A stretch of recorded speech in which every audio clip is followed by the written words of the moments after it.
Well, and Dallas has just the recipe. He likes a touch of the unusual, so he's going to prepare Texas antelope chop with what else? With a China buck glaze and southwestern potatoes. All right, good deal. Well, welcome to the show. Thank you. Glad to have you here. Tell us what we have. Well, we have some nice antelope chops over here, which are coming from South Texas, Kerr Country. They're very lean, and they're also very flavorful. They harvest them in South Texas on about 1 million to 2 million acre free range. Yes, okay. And they get all this beautiful flavor in there. And they're very lean and just fantastic. Our customers really enjoy that. Okay. I put that little venison chop right here. Put a little salt and pepper on there, and that's all I'm going to do with that. Give it a nice little seasoning. And what kind of seasoning are you putting on it? Just salt and pepper. Okay. Okay. All right. And then we put it on the side. Okay.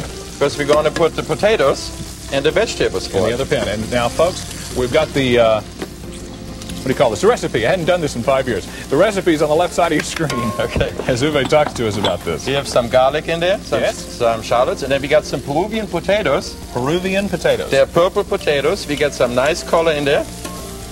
Some sweet potatoes. Oh, I love sweet potatoes. So all we're doing over here, it gives you a nice ground flavor. Everything is root. Right. You know, flavorful. In 1998. 98, okay. And ever since then I'm there, and I'm enjoying it. And the restaurant we have on top, Chaparral, does very well, and that's where we serve the southwestern kind of food. I've been there. It's a wonderful restaurant. Enjoy it. Thank you. Wonderful restaurant. Okay, so you've got all these ingredients. You still have the antelope frying over on the other side. That's correct. With just like a little salt and pepper seasoning. Okay, now we're gonna just have that a little bit.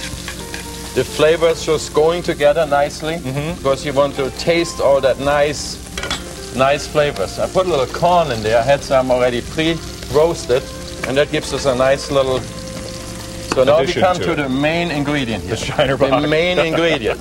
Okay. All right. I got a nice Shiner Bach over here from the Spätzle Brewery, China, Texas. Very good. And I pronounced it right. You did. Congratulations. I would never try to do that. Let me turn that venison, the antelope over. Okay, what we start off with. Does the alcohol burn out? Yeah, it burns out. Okay. But it gives you just enough of a kick. Right. And to help the taste. Yeah, exactly. And if you don't like antelope, you also can do that with a pork chops or veal chop. Okay. You know, out on the barbecue. You know, gives it a nice little flavor and unique flavor. Beer is also a very good marinade. Now, this is game, so it's not going to taste like chicken. We were talking about that during the commercial break. Yeah. It's going to taste more like a pork chop or a veal, maybe. No, it's not a veal? No, it's not gamey at all. Really? It's not gamey. People always think, oh, it's gamey, because it comes from it's free range, and they harvest them outside on the range.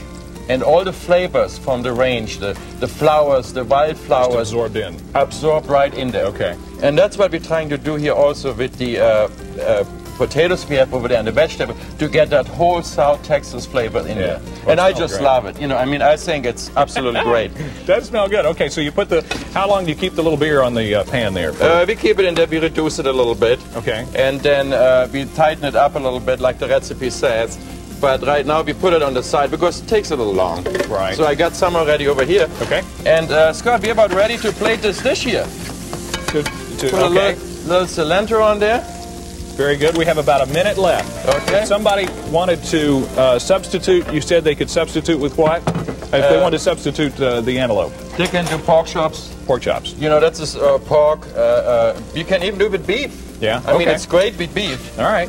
And what's the best thing that you cook, or your favorite thing that you cook there at the Adams Mark? The favorite thing I'm cooking? Oh, we have so many great dishes up there. I mean, I'm really hard pressed to say that, Scott. Okay. But this is certainly one of the favorite dishes I have over here, which I like.